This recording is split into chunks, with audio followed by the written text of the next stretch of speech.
किसान भाइयों नमस्कार, मैं आपका दोस्त राजकुमार विश्वकर्मा और हमारे YouTube चैनल राजू विश्वकर्मा में आपका स्वागत है। तो दोस्तों, आज का वीडियो बहुत महत्वपूर्ण होने वाला है और वीडियो पर आप बने रहें क्योंकि आप किसान भाइयों के से संबंधित ये वीडियो है। तो दोस्तों, आशा करते हैं आप ये वीडियो को स्किप ना करेंगे और वीडियो को पूरा देखेंगे क्योंकि वो आज होने वाली है नए साल में किसानों की संगोष्ठी, यूँ कहें कि फार्मर मीटिंग। ये न्यू ईयर में है बायर कंपनी की ओर से और आज बहुत महत्वपूर्ण जानकारी आप किसानों को कंपनी देगी। जो बायर पेस्टिसाइड है उसके कीटनाशक हो या फिर उसका सीड हो, तो ये सारी जानकारी बने रहे वीडियो पर। वीडियो पूरा देखें और वीडियो शुरू करने से पहले अगर आप हमारे वीडियो पर नए हैं तो वीडियो को लाइक कर दें, चैनल पर नया है चैनल को सब्सक्राइब कर लें। आज खेतीबाड़ी से आने वाली समृद्ध जानकारी हम आपके लिए लाते रहते हैं। तो ना करते हुए शुरू करते हैं आज का वीडियो। तो यह है सुदामा पैलेस की बिल्डिंग और इसी में होने वाली है आज किसानों फार्मरों की मीटिंग। तो अंदर पूरी तैयारी हो चुकी है, फार्मर भी आ चुके हैं।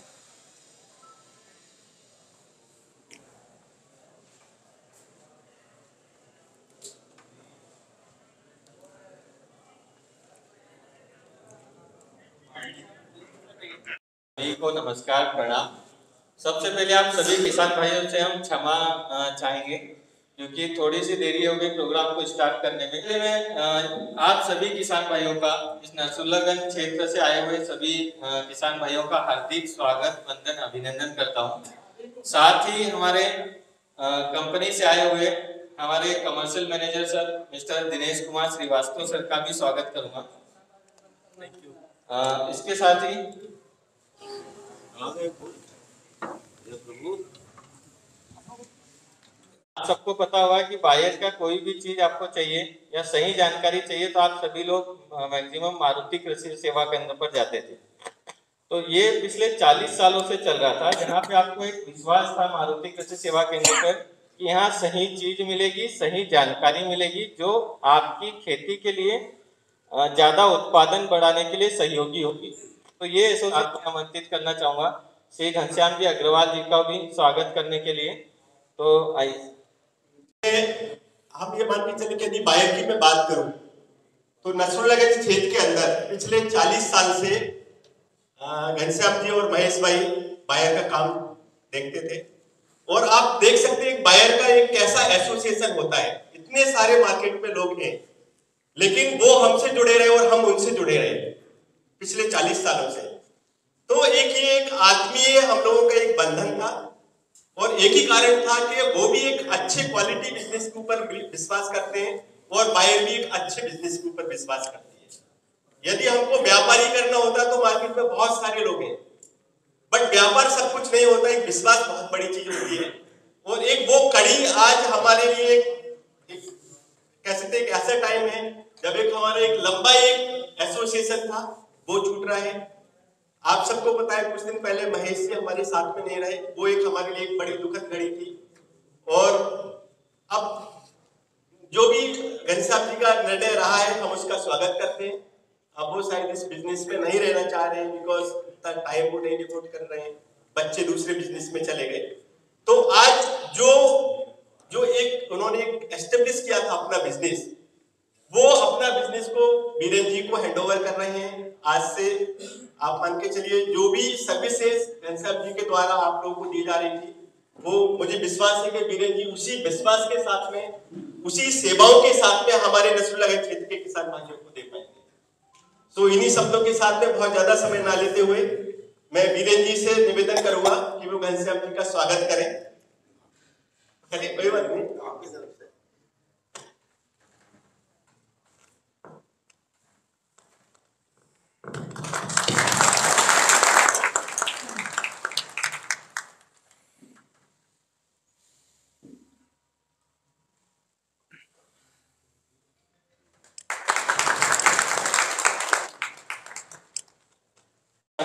सेम सेवाएं आपको वहां पर उपलब्ध रहेगी। ठीक है, अब आगे कार्यक्रम को आगे बढ़ाते हुए आज का जो हमारा ये संगोष्ठी रखा गया था उसका मुख्य उद्देश्य क्या था? तो उसका उद्देश्य था कि अभी हमारे यहाँ रबी की फसल है इस नसरुल्लागंज क्षेत्र में। और रबी की फसल में यदि देखें तो हमारे पास दो फसलें यहाँ पर मुख्य होती है, पहला गेहूं और दूसरा चना की खेती होती है, सही है ना? दो ही होती में कि कोई और क्रॉप ले रहे हैं आप? दो ही हो रही। तो आज हम इस पर यहाँ पर चर्चा करेंगे कि जैसे बायर क्रॉप साइंस की तरफ से कि क्या वैज्ञानिक जो तकनीक है और कौन कौन से नए उत्पाद अभी आए हैं और क्या आप लोगों के अनुभव है, तो शायद विज्ञान और आपके अनुभव के सामंजस्य से हम कैसे आपके उत्पादन की बढ़ोतरी कर सकते हैं और सहयोग कर सकते हैं, उसके बारे में हम चर्चा करेंगे। तो बायर क्रॉप साइंस के ओवरव्यू की जानकारी के लिए मैं आगे के लिए यहाँ आमंत्रित करना चाहूंगा हमारे commercial manager sir mister Dinesh Kumar Srivastava sir को, जो कि आकर बायर के बारे में कि बायर क्रॉप साइंस क्या है उसके पूरी जानकारी देते हुए कार्यक्रम को आगे बढ़ाएं। और लगभग पिछले 150 वर्ष से हम कृषि के क्षेत्र में नई नई तकनीक और अनुसंधान के द्वारा आप सभी किसान भाइयों को कृषि के क्षेत्र में नए नए उत्पाद देते जा रहे हैं। क्रॉप प्रोटेक्शन, सीड्स और एनवायरमेंट साइंस, ये 3 क्षेत्र में डील करती है, जिसमें कि क्रॉप प्रोटेक्शन में हम लोग फंजीसाइड, हर्बिसाइड, कीटनाशक, ये सभी केमिकल्स आप लोगों को देते हैं। यदि हम सीड्स की बात करें तो मक्का और धान के क्षेत्र में कंपनी नंबर 1 पोजीशन पे है वर्ल्ड वाइड, जो नए नए हाइब्रिड्स हम आप लोगों को दे रहे हैं जिससे कि ज्यादा से ज्यादा उत्पादन मिल सके। तो सीड्स के क्षेत्र में यदि हम बात करें जो मुख्य फील्ड क्रॉप्स हैं उसके अंदर भी एक अहम योगदान बायर क्रॉप साइंस कर रही है और एक बड़ा इन्वेस्टमेंट नए नए सीड्स की वैरायटी के ऊपर हम लोग अनुसंधान के द्वारा नए नए हाइब्रिड्स आप लोगों तक उपलब्ध करा रहे हैं। साथ में जो एनवायरमेंट साइंस है, क्योंकि बायर एक बैलेंस वे में काम करना चाहती है कि हम उत्पादन के साथ साथ एनवायरमेंट को कैसे मैनेज करते हुए चलें, तो उसके लिए एक पूरा सेपरेट हमारा डिवीजन है जो कि एनवायरमेंट साइंस के ऊपर काम करता है। नेक्स्ट, इसके अलावा फार्मा डिवीजन भी हमारा है जिसमें कि हम लोग जो दवाइयां लेते हैं उसके ऊपर कंपनी रिसर्च एंड अनुसंधान के द्वारा नई नई दवाइयां हम सब लोगों के बीच में पहुंचाता है। अब यदि हम बात करें कि एग्रीकल्चर फील्ड कहां पहुंचने वाला है, क्योंकि देखिए आज जब हम बात करते हैं हमारी कृषि के क्षेत्र की, तो हमें पता होना चाहिए कि कृषि का क्षेत्र कहां पर पहुंच रहा है और आगे क्या गुंजाइश है। तो यदि हम टोटल बात करें आज की जो पॉपुलेशन है और यदि हम 2040 की बात करें तो लगभग 160 करोड़ पॉपुलेशन हो जाएगा हमारे इंडिया का। तो सबसे बड़ा ये चैलेंज है कि आज जो 125-130 करोड़ पॉपुलेशन है, यदि 160 करोड़ पॉपुलेशन होगी तो इसकी जो खाद्य आपूर्ति है ये सुनिश्चित कैसे होगी, क्योंकि लैंड लिमिटेड है, कोई जमीन तो नहीं बढ़ रही है बल्कि जो कल्टीवेटेड लैंड है वो भी धीरे धीरे कम हो रही है। जिस हिसाब से डेवलपमेंट हो रहा है तो कृषि का क्षेत्र कम हो रहा है। अब उस परिस्थिति में यदि हमें खाद्य आपूर्ति पूरी करनी है, मतलब हमें किसी ना किसी तरह अपने उत्पादन को बढ़ाना पड़ेगा और उसी के ऊपर गवर्नमेंट काम कर रहा है कि यदि 160 करोड़ लोगों को खाद्य आपूर्ति करनी है और जमीन कम हो रही है तो उसमें हम क्या नई टेक्नोलॉजी ला सकते हैं जिससे कि हम आज जो रिक्वायरमेंट है उससे जो 2040 में जो खाद्य आपूर्ति के लिए जो रिक्वायरमेंट होगी उसकी हम पूर्ति कर सकें। और उसके लिए गवर्नमेंट के साथ में जो अच्छी कंपनियां हैं वो मिलकर ज्वाइंटली काम कर रही हैं, चाहे वो बीज के ऊपर काम हो या फिर नई नई टेक्नोलॉजी के ऊपर काम हो, ताकि जो हमारी रिक्वायरमेंट है उसको हम आज का ट्रेंड देखें। अभी एक तरफ हम बोल रहे हैं कि हमको आपूर्ति ज्यादा करनी है, 30 करोड़ लोगों के लिए ज्यादा खाद्य पूर्ति करनी है, लेकिन क्या आज की सिचुएशन में जो नई जनरेशन आ रही है वो उतना कीन है, उतना इंटरेस्ट ले रही है खेती के लिए? आज से 10 साल पहले जो जरूरतें थी और आज जो हमारी जरूरतें हैं उनमें क्या अंतर आया है? पहले हमारे घर में एक मोटरसाइकिल हुआ करती थी, आज 2-2, 3-3 मोटरसाइकिल हैं। या बच्चों की एजुकेशन की हम बात करें, पिछले 10 साल पहले जो खर्चा था एजुकेशन का और आज का जो एजुकेशन का खर्च है शायद डबल हो गया, 3 गुना हो गया। तो जो इकोनॉमिक हमको रिटर्न मिलना चाहिए खेती के द्वारा वो शायद हमें नहीं मिल पा रहा है और उसी का कारण है कि हमारी जो जनरेशन है, जो आगे आने वाली पीढ़ी है, वो खेती में बहुत ज्यादा इंटरेस्ट नहीं ले रही है। तो ये एक बहुत बड़ा क्वेश्चन मार्क है, क्योंकि जब तक हम किसी चीज में इंटरेस्ट नहीं लेंगे और हम आगे बात कर रहे हैं कि हमको इसमें ग्रोथ लेनी है, तो क्या वो संभव है? शायद नहीं। यदि हमको ये करना है तो अगेन गवर्नमेंट को और प्राइवेट जो बड़ी बड़ी अच्छी कंपनियां उन सबको मिलके एक प्रॉपर वे में, एक फोकस्ड वे में हमें काम करना पड़ेगा।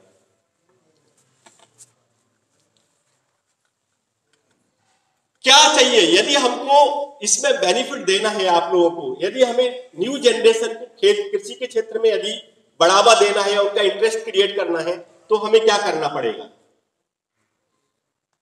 क्या लगता है आप लोगों को, क्या होना चाहिए गवर्नमेंट की तरफ से या कंपनीज की तरफ से? Very good. अच्छा बीज मिलना चाहिए, इरिगेशन फैसिलिटीज होना चाहिए, ठीक है, टेक्नोलॉजी होना चाहिए आप लोगों को नई नई, और सर्विसेज मिलना चाहिए। सर्विसेज इन टर्म्स ऑफ जो भी आपकी रिक्वायरमेंट है, क्या वो समय पे आप लोगों को आपूर्ति हो रही है? आज का जो टाइम है वो व्यापार भी डिफरेंट हो गया है। आज से पहले क्या था, दुकानदार ने आपको दवाई दे दी, उनका काम हो गया। अभी उससे काम नहीं चलेगा। आज बिजनेसमैन को भी सर्विसेज देनी पड़ेंगी कि आप जो दवा ले रहे हैं उसको, उनका ऑब्जेक्टिव सिर्फ दवा बेचना ना हो, वो क्या आपको डिटेल में बता रहे हैं कि ये दवा कैसे काम करेगी, या आपने कोई बीज लिया तो ये आपकी भूमि के हिसाब से, आपकी जमीन के हिसाब से फिटमेंट है या नहीं है, क्या यहाँ पर जितनी रिक्वायरमेंट है इरिगेशन की या फर्टिलाइजर की, वो चीज हम आप लोगों को प्रॉपर जानकारी दे पा रहे हैं या नहीं दे पा रहे हैं?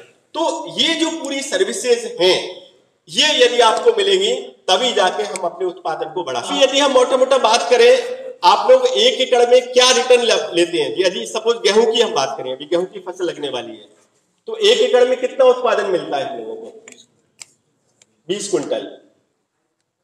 किसी को और ज्यादा भी मिलता है या कम भी मिलता होगा? अब यदि हम 50 किलोमीटर एरिया की बात करें, इसी क्षेत्र में या 25 किलोमीटर के सराउंडिंग में कोई 17-18 क्विंटल भी ले रहा है और कोई 24-25 क्विंटल भी ले रहा होगा। 5 से 7 क्विंटल 8 क्विंटल का जो गैप आ रहा है यील्ड में, कुछ कारण होंगे, हमें उस तरफ सोचना चाहिए। क्योंकि एक ही क्लाइमेट है, लगभग एक सी जमीन है, थोड़ा बहुत अंतर हो सकता है, लेकिन उत्पादन में बड़ा अंतर आ रहा है। 16-17 क्विंटल से 24-25 क्विंटल तक का उत्पादन गेहूं पे हम ले रहे हैं। इसी तरह आप चने के ऊपर भी देख सकते हैं, दूसरी फसलों के ऊपर भी कैलकुलेट कर सकते हैं। तो जो लो रिटर्न्स हैं, जो कम हमारा जो आय आ रही है खेती के द्वारा, उसके पीछे क्या क्या कारण हो सकते हैं, उन चीजों को हमको देखना पड़ेगा। और उसी के लिए बायर जो है, ये पूरा पैकेज हम आप लोगों के साथ में देते हैं, जिसमें पूरी जानकारी बीज से लेके और कटाई तक जो जो चीज की जरूरत लगती है, उसके लिए बायर ने एक प्रयास किया है कि आप जितने ज्यादा से ज्यादा लोगों तक हम पहुंच सके, वहां पहुंच के सिर्फ हमको एक उत्पाद की बात नहीं करना है, उस खेती की पद्धति को हम आप लोगों को, नई टेक्नोलॉजी को कैसे कम्युनिकेट कर सकें, उसके ऊपर बायर कंपनी काम करे। दूसरा जो अभी हमने बात किया था कि नेक्स्ट जनरेशन का इंटरेस्ट नहीं आ रहा है उसमें, तो उसके लिए हम लोग फूड एंड वैल्यू एलायंसेस के ऊपर काम कर रहे हैं। जैसे सपोज आपके यहाँ पे कुछ लोगों ने वेजिटेबल का कल्टीवेशन किया, तो वेजिटेबल के कल्टीवेशन के लिए क्या मार्केट साइज है, कहां पर आप अपने प्रोड्यूस को सेल कर सकते हैं, क्या उसके लिए प्राइसेस मिलेगी, तो एक उसके लिए हमने बायर ने एक ऐप बनाया है। मेरे ख्याल से आप में से किसी के पास में ये ऐप अभी तक पहुंचा है, फार्मराइज के नाम से? यदि नहीं है तो आप अपने फोन के ऊपर उस ऐप को डाउनलोड करिए। उसमें आपके क्षेत्र की पूरी जो खेती की जो पद्धति है, वो आपको एग्रोनॉमिक प्रैक्टिस मिलेगा। कौन सी फसल के ऊपर कौन सा पेस्ट आता है, कौन सा डिजीज आता है, वो आपको मिलेगा। यदि सपोज आपका प्रोड्यूस बनके रेडी हो गया, तैयार है, हार्वेस्टिंग हो चुकी है, उस समय मंडी प्राइजेस क्या चल रही है, वो आपको पता रहेगा कि आपके आसपास के एरिया की मंडी में क्या कमोडिटी प्राइजेस हैं या क्या रेट बिक रहा है। ये हर तरह की जो जानकारी है, ये आपके फोन के ऊपर उपलब्ध रहेगी। जो हमने ऐप डेवलप किया है, वो हम आपके मोबाइल के ऊपर इंस्टॉल कराएंगे और उसमें आप लोग सारी ये जानकारी ले सकते हैं। तो ये सारी जो डायरेक्शंस में जो कंपनी काम कर रही है, उसमें हमारा एक ही ऑब्जेक्टिव है कि हम आप लोगों की आरओआई कैसे बढ़ा सके। आरओआई समझते हैं आप लोग? अभी आप लोगों में से कितने लोग ये कैलकुलेट करते हैं कि बीज की बुआई से लेकर कटाई तक 1 एकड़ में हमारा खर्चा कितना हुआ, और जब हमारी पैदावार आई तो कटाई के बाद में सारे खर्चे काटने के बाद में नेट 1 एकड़ में मुनाफा कितना हुआ? कितने लोग करते हैं कैलकुलेशन? बहुत कम हाथ उठे, मुश्किल से 4-5 हाथ उठ रहे हैं। बाकी लोग क्यों नहीं करते हैं?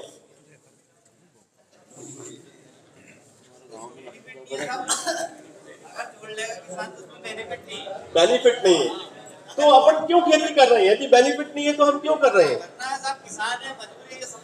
Very good. यही देखो, मैं क्यों इस चीज के लिए बोल के लाए। आज यदि सर्विस करने वाला आदमी है, उसको पता होता है कि महीने के एंड में इतना सैलरी मिलने वाली है, इतना मेरा खर्च होता है। व्यापारी को पता होता है कि मेरा बिजनेस इतना हुआ, नेट प्रॉफिट इतना हुई। किसान को क्यों नहीं पता है? हमें इस सोच को बदलना पड़ेगा। ये जो खेती का तरीका है ना, 20 साल 25 साल पुराना, के लगा दो, जो कट गया, नहीं तो पैसा तो हमारा लगी रहा है, इस सोच से सबसे पहले बाहर आना पड़ेगा। और आप कोई नहीं, इसमें ऐसा नहीं है कि आप नहीं कर सकते हैं। आपके पास सपोज 20 एकड़ जमीन है, 50 एकड़ जमीन है, सब पे आप मत करो। 1 एकड़ 2 एकड़ से शुरुआत तो कर सकते हो आप। यदि आप 1 साल 1 एकड़ 2 एकड़ में ट्राई करेंगे तो आपको खुद धीरे धीरे अंतर समझ में आना शुरू होगा कि यार मैं कहां पे लागत लगा रहा हूं और क्या सही जगह पे लागत लगा रहा हूं। किसी फसल में 1 एकड़ में आपको जरूरत 1000 खर्च करने की है, आप खर्च कर रहे हैं 1500 रुपए। क्या वो 500 रुपए जो एक्स्ट्रा खर्च कर रहे हैं आप लोग, क्या उसको बचा सकते हैं? सबसे पहला ऑब्जेक्टिव हमारा यह होना चाहिए। दूसरा, यदि हमको लागत लगाना है तो कहां हमको इन्वेस्ट करना है? क्या हम 100 रुपए लगा के 500 रुपए का यदि हमको रिटर्न मिल रहा है, क्या वहां पे आपको 100 रुपए लगाना चाहिए या नहीं लगाना चाहिए?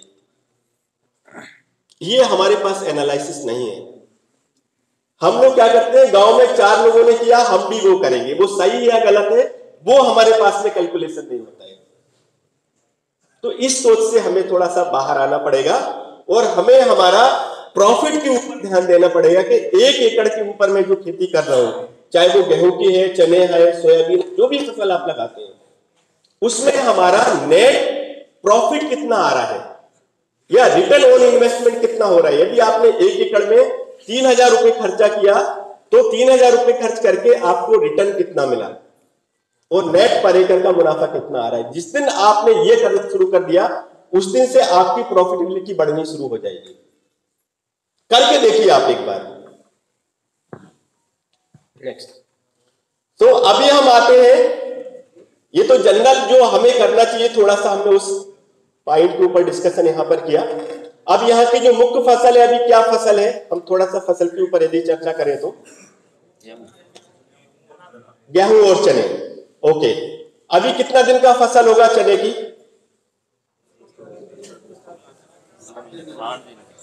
60-65 दिन का।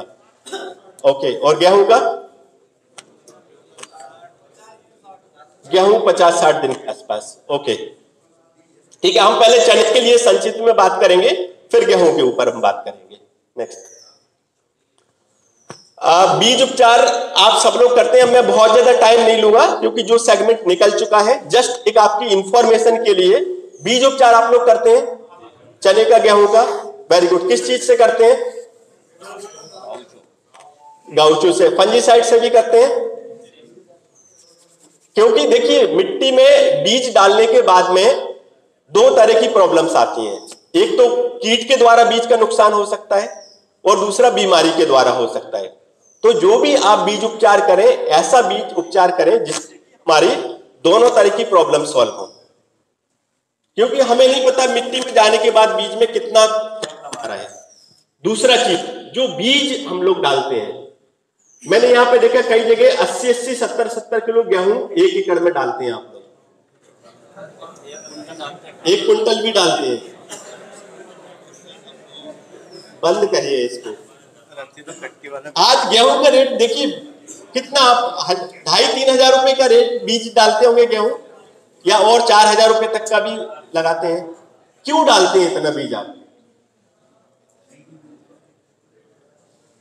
ज्यादा बिल्कुल यही सोच हमें चेंज करनी पड़ेगी। है ना। और आप ज्यादा मत करिए, देखिए मैं जो चीज यहाँ पर बोल रहा हूँ ना, आपको सिर्फ 1 एकड़ में ट्राई करनी है। आप सपोज 80 किलो बीज लगाते हैं, आपके पास यदि 10 एकड़ जमीन है, 9 एकड़ में आप 80 किलो लगाइए, 1 एकड़ में 10 किलो बीज कम कर सकते हैं। कितना रुपए बचेगा आपका 10 किलो बीज यदि कम करेंगे?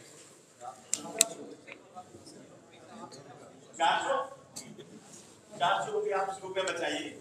और जब आपकी फसल 15 दिन की हो जाए या 20 दिन की हो जाए, खेत आपका एक साइकिल का टायर लेके आप जाना, और जहां पे आपने बगैर बीज उपचार किए बीज लगाया है, वहां पर पौधे की संख्या को काउंट करना, और जहां आपने बीज उपचार करके लगाया वहां पे आप पौधे की संख्या को काउंट करना। यदि आपको 10 किलो बीज कम करने के बाद भी पौधे की संख्या ज्यादा मिले, तब तो आप तैयार हैं। लेकिन बीज उपचार कैसे करना है? M45 से नहीं करना है। M45 से फायदा नहीं होगा। जो आपको कोई भी जो गवर्नमेंट के जो होते हैं इनके साथ में मिल जाता है, आई थिंक अभी मिलता है, नहीं मिलता, आई डोंट नो। पहले तो बोरे के साथ उसके अंदर ही एक पॉकेट निकलता था M45 और इन सब चीजों का, उससे नहीं होगा।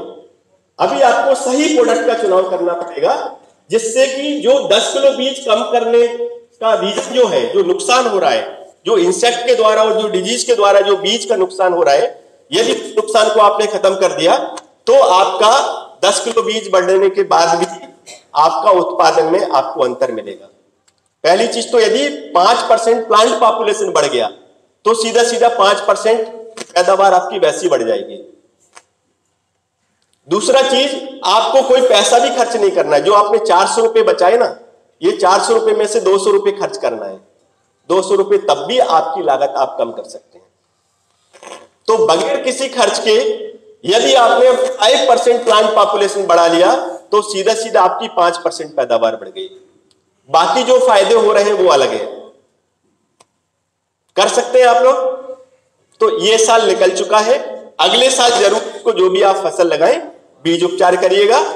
कीट के नियंत्रण के लिए गाउचो दवाई है, ज्यादातर आप सब लोग जानते हैं, हम बहुत ज्यादा बात नहीं करेंगे। निकलते हैं, ये 2 साल पहले प्रोडक्ट लॉन्च हुआ है, शायद आप ज्यादातर किसान भाई इस प्रोडक्ट को उपयोग कर चुके हैं। इसको हम लोग सोयाबीन पे भी यूज करते हैं, चने के ऊपर भी उपयोग करते हैं, सब्जी के ऊपर भी जाता है। लेटेस्ट टेक्नोलॉजी है ये। एवरगोल्ड के अंदर जो केमिकल है ये सबसे लेटेस्ट, आज की डेट में जो भी फंजीसाइड है, जो भी आपको लगता है सबसे अच्छा फफूंदनाशक है, उससे आप बीज उपचार करना और उसके बाद में 4 लाइन आप एवरगोल्ड एक्सटेंड से ट्रीट करके लगा देना, और 1 महीने बाद आप खेत में जाके देखना, अंतर आपको समझ में आ जाएगा। अभी तक उपयोग किया है तो ठीक बात है, नहीं किया है तो आगे जो भी आप फसल सोयाबीन की लेंगे, या अभी मूंग भी आप लोग लगाते होंगे, मूंग में आप लोग इसको उपयोग करके जरूर देखिएगा। नेक्स्ट, यस, ये बेनिफिट आपको दिखेंगे जहां पे आप ट्रीट करके लगाएंगे एवरगोल्ड एक्सटेंड से, और जहां पर आपने विदाउट ट्रीट करके लगाया, आप देख सकते हैं रूट्स का डेवलपमेंट। ये दिख रहा है पूरा रूट, आपको गठान दिख रही है। ये यहां पर नाइट्रोजन फिक्सेशन का काम होता है, अपने आप पौधा वायुमंडल से नाइट्रोजन फिक्स करेगा, तो पौधे की ग्रोथ अलग दिखेगी आपको। जहां पर भी आप बीज उपचार करके लगाएंगे पूरा रूट्स का डेवलपमेंट अलग दिखेगा और पौधे की ग्रोथ दिखेगी। नेक्स्ट, ये आप देखिए, ये चने का ही पौधा है। इस तरफ वाली जो पौधे हैं ये हमने एवरगोल्ड से ट्रीट करके लगाया हुआ था, उसकी आप ग्रोथ देखिए और रूट्स का ग्रोथ देखिए। जो पहले नंबर पे है ये एवरगोल्ड से ट्रीटेड है, वो अनट्रीटेड है। तो इस तरह का जो रिजल्ट है ये आपको आपके खेत में देखने को मिलेगा। नेक्स्ट, यहाँ पर एवरगोल्ड से उपचार करके चने की फसल को लगाया हुआ था और बाकी जगह पे दूसरे जो केमिकल से उसके साथ में लगाया हुआ है। तो ये आप पूरे खेत में मत लगाइएगा। जब आप जैसे अभी मूंग की जब खेती करेंगे, बुआई करेंगे, तो आप 4 लाइन छोड़ देना, उस पर इसको मत लगाना, तब आपको डिफरेंस समझ में आएगा कि एवरगोल्ड जहां से आपने बीज उपचार करके लगाया वहां पर आपको कैसी फसल मिली है। नेक्स्ट, अब उसका अल्टीमेटली बेनिफिट कहां तक मिलेगा? जब आपकी ईल्ड आने वाली होगी, जब आप कटाई करें उस समय पे आप उसका यदि वेट देखेंगे तो ये हमने उस समय तक उसका 100 दाने का बीज निकाला, कि बाकी सब कुछ प्रैक्टिस वैसा का वैसा था पूरे खेत में। सिर्फ जहां एवरगोल्ड से जो ट्रीट हुआ था वहां पे 24.15 ग्राम वजन निकला 100 सीड्स का, और जहां पर दूसरे प्रोडक्ट के साथ में ट्रीट था या अनट्रीटेड था उसका वेट क्या था वो यहां पर लिखा हुआ है। ये क्लियर ये दिखाता है कि बाकी सारी प्रैक्टिस समान करिए पूरे चारों खेत के अंदर, या 4 जगह आपने 4-4 लाइन का अंतर निकाल सकते हैं। लेकिन जहां पर एवरगोल्ड से उपचार किया था वहां पर लगभग 19 से 20% पैदावार ज्यादा निकल रही है। यदि 100 सीड का आपने वेट निकाल लिया तो आप ओवरऑल आपके खेत की पैदावार से कैलकुलेशन कर सकते हैं। नेक्स्ट, ये प्रोडक्ट है, शायद आप सब लोगों ने देखा होगा, 3 पैक में आता है। अभी आते हैं हम इंसेक्टिसाइड में। इंसेक्टिसाइड में जो रस चूसक कीट है उसके लिए प्रोडक्ट जो आता है वो सोलोमन है। बहुत ज्यादा हम इसके ऊपर बात नहीं करेंगे क्योंकि ये मेजर प्रॉब्लम नहीं है। मेजर प्रॉब्लम अभी आप लोगों को आती है, इल्ली की समस्या आती है चने के ऊपर, है ना, जिसमें हरी इल्ली आती है और तंबाकू इल्ली आती है। ये दोनों तरह की प्रॉब्लम आती है मुख्य रूप से। तो इसके लिए एक हमारा जो पुराना उत्पाद था फेम, आप सभी लोग इस प्रोडक्ट को यूज कर चुके हैं, काफी पुराना प्रोडक्ट है। बट अभी हमने एक और नया प्रोडक्ट आपको दिया है। नेक्स्ट आ जाओ, वाइगो। आप लोगों में से कितने लोगों ने इस प्रोडक्ट को उपयोग किया है पिछले साल मूंग के ऊपर? कैसा उत्पाद है ये? बढ़िया है। ये सबसे नई तकनीक है, जैसा कि मैंने शुरू में बोला कि बायर लगातार नए नए प्रोडक्ट के अनुसंधान के ऊपर काम करती है। हमारा जो टोटल प्रॉफिट होता है उसका 20% जो इन्वेस्टमेंट होता है बायर अनुसंधान के ऊपर लगाती है, जिसमें हम नए नए बीज और नए नए केमिकल्स के ऊपर काम करते हैं। ये वर्ल्ड की ऐसी पहली कंपनी है जो कि अपना मैक्सिमम प्रॉफिट का जो शेयर है वो हम लोग रिसर्च एंड डेवलपमेंट के ऊपर खर्च करते हैं। तो पिछले कई सालों से कई प्रोडक्ट मार्केट में चल रहे हैं, बट ये जो प्रोडक्ट है, आगे देखो संजय,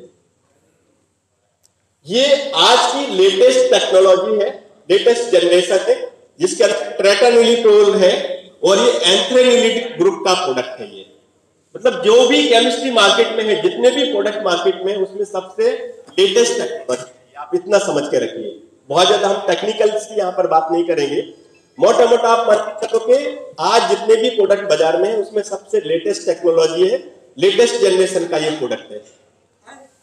3 तरीके से काम करता है ये, ब्रॉड, स्ट्रॉन्ग और बायर का एक जो ट्रस्ट आप लोगों का है, ये 3 के ऊपर ये कैसे काम करेगा हम उसके ऊपर थोड़ा सा बात करेंगे आगे।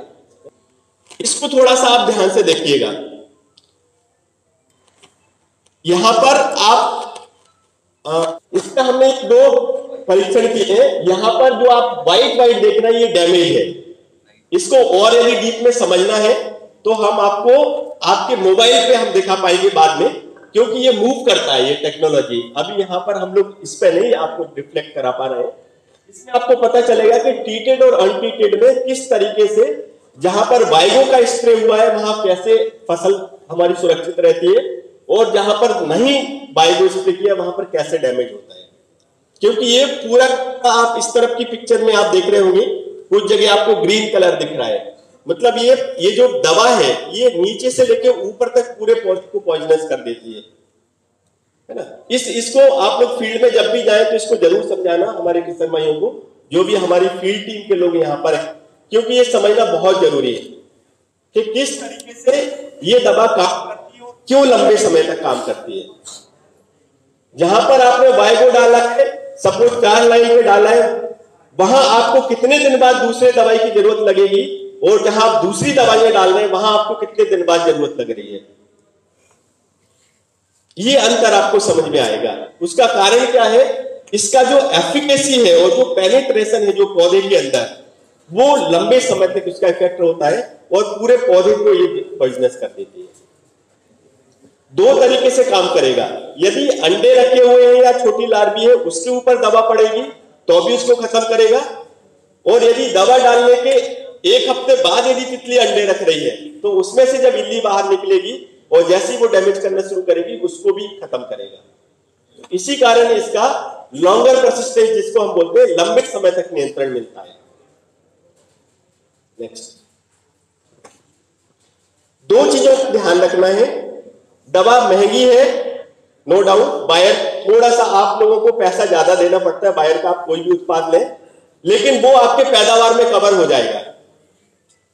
मैंने इसलिए बोला कि आप कंपैरेटिवली करके देखिए, जहां पर आप बायर का पूरा पोर्टफोलियो ले रहे हैं वहां हो सकता है आपको 1 एकड़ में 1000 रुपए खर्च ज्यादा करना पड़े, लेकिन 1000 रुपए खर्च ज्यादा करके यदि आपको 5000 रुपए की यील्ड ज्यादा मिल रही है तो शायद आपका 1000 रुपए खर्च करना जायज है, क्योंकि आपकी नेट प्रॉफिट 4000 रुपए को बढ़ा रहा है।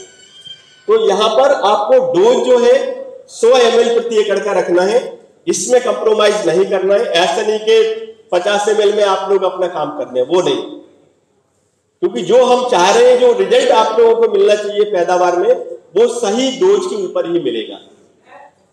और सही समय भी बहुत जरूरी है। ऐसा नहीं कि आपका 80 दिन पे आप स्प्रे कर रहे हैं। जैसी इल्ली का प्रकोप आना शुरू होता है, वो हो सकता है 40-45 दिन पे हो सकता है 60-65 दिन पे हो। जैसी शुरुआत आपको दिखे उसी समय पे आप स्प्रे करिए। यदि आपने सपोज 8 दिन पे आपको इल्ली का प्रकोप दिख रहा है और आपने इस दवाई का डाल दिया, तो अगले 15-20 दिन बहुत इंपॉर्टेंट पीरियड होता है अवधि का, क्योंकि उस समय पे जो फली है, फली के अंदर फ्रूट सेट होगा, दाना बन रहा होगा, उस समय पे आपको फसल को बचाना बहुत जरूरी है। तो यदि इस समय पे हम डालेंगे तो आपको उसका प्रॉपर पैदावार में बेनिफिट मिलेगा। यदि हमने डालने में ज्यादा लेट हो गए, हमारी फसल नुकसान हो गई, तो फिर हमें आउटपुट उसका नहीं मिलेगा। तो सही समय पे और सही मात्रा में दवाई लेना बहुत जरूरी है। ये कुछ हमने जो टेक्निकल ट्रायल्स लिए हैं वाइगो और दूसरे प्रोडक्ट का, अलग अलग कीट के ऊपर क्या फायदा मिलता है, तो आप ये देख सकते हैं। हेलिकोवर्पा मतलब हरी इल्ली, स्पोडोप्टेरा मतलब तंबाकू इल्ली, मारुका कहीं कहीं पर प्रकोप आता है जो फूल के अंदर जो इल्ली चली जाती है, मारुका के ऊपर या सेमिलूपर के ऊपर, गर्डल बीटल के ऊपर, जितने भी काटने चबाने वाली जो इल्लियां हैं उन सब के ऊपर ये दवा काम करती है। जबकि जो दूसरे केमिकल है वो 2 या 3 प्रोडक्ट के कीट के ऊपर ही काम करते हैं। तो ये ब्रॉड, जो हमने बोला था कि ये ब्रॉड स्पेक्ट्रम इंसेक्टिसाइड है, अलग अलग फसलों के ऊपर, अलग अलग कीटों के ऊपर बहुत इफेक्टिव ये दवा काम करती है। नेक्स्ट, ये कुछ आप पिक देख सकते हैं। नीचे आप देखो, यहां पर वाइगो डला हुआ है, ये चने का ही पौधा है, और ऊपर कोई दूसरी केमिकल डला हुआ है, तो क्लियर कट आपको फसल में डिफरेंस दिखेगा। नेक्स्ट, आप देखिए, उस जो आपको राइट साइड में ऊपर जो पिक दिख रही है उस पे वाइगो का स्प्रे है। आपको क्लियर पौधा, चने का पौधा दिख रहा है कि किस तरीके से पूरा उस पे फ्लावरिंग और फली लगी हुई है। Very good. और बाकी जो दूसरे प्रोडक्ट है वहां पर आपको डैमेज दिख रहा है, ये हेलियोथिस, यहाँ पर इल्ली है ये। तो ये एग्जैक्टली ऐसा का ऐसा आपको फायदा आपके खेत पे देखने को मिलेगा जब आप अपने खेत पे यूज करेंगे। नेक्स्ट, 3 पैकिंग में ये दवा अवेलेबल है, 50 ml, 100 ml और 250 ml। तो जो भी आपने अभी चने की फसल ली है या आगे जो आप मूंग की फसल मेरे ख्याल से मार्च एंड या अप्रैल में लगाएंगे, तो उस पे आप उपयोग करके देखिएगा। और जहां पे भी आप इसको डालें वहां की पैदावार को जरूर आप कैलकुलेट करिएगा। यदि कटाई अलग से कर सकें बहुत अच्छी बात है, यदि नहीं कर सकते हैं तो आप ऐसे करिए, 10 पौधे की फली तोड़वा दीजिए और उसको वेट करवा दीजिए, और 10 पौधे जहां पर आपने दूसरी दवाई डाली है वहां की फली तोड़वाइएगा और उसको वेट कर लीजिएगा। इतना तो कर सकते हैं आप। मैं समझ सकता हूं आपने 20 एकड़ में फसल लगाई है, 1 एकड़ की अलग से हार्वेस्टिंग करना और उसको तोलने में थोड़ी सी दिक्कत आती है, बट रेंडमली 5 या 10 पौधे को आप सिलेक्ट करके उसकी पैदावार को भी आप कर सकते हैं। या हम जो टेस्ट बेड की बात करते हैं, 100 बीज जहां पर उपचार किया है और 100 बीज जहां पर नहीं किया है उसको भी वेट आप कर सकते हैं। तो आपको क्लियर कट वहां पर समझ में आ जाएगा कि हमने जहां पर वाइगो लगाया वहां पर कितना % ज्यादा पैदावार मिली है।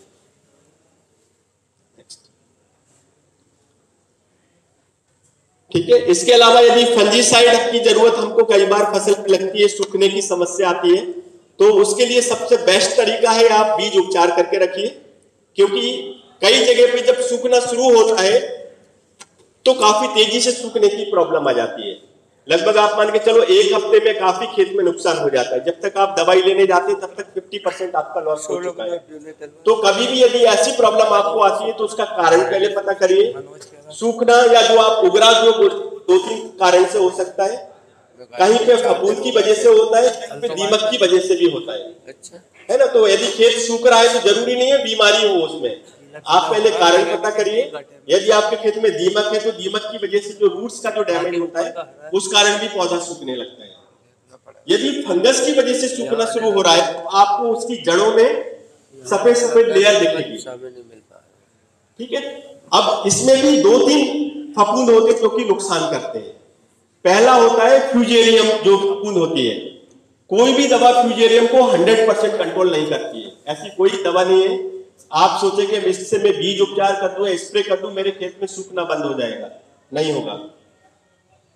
हाँ, आपको कंट्रोल जरूर मिलेगा।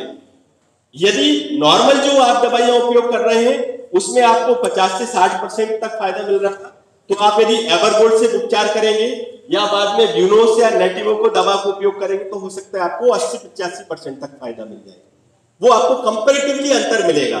जहां आपने नहीं किया है वहां पे 100 में से यदि 10 पौधे सूख रहे हैं, तो जहां आपने ये दवाइयां डाली होंगी वहां पे 100 में से 2 या 3 पौधे सूखेंगे। इतना अंतर आपको देखने को मिलेगा वहां पर।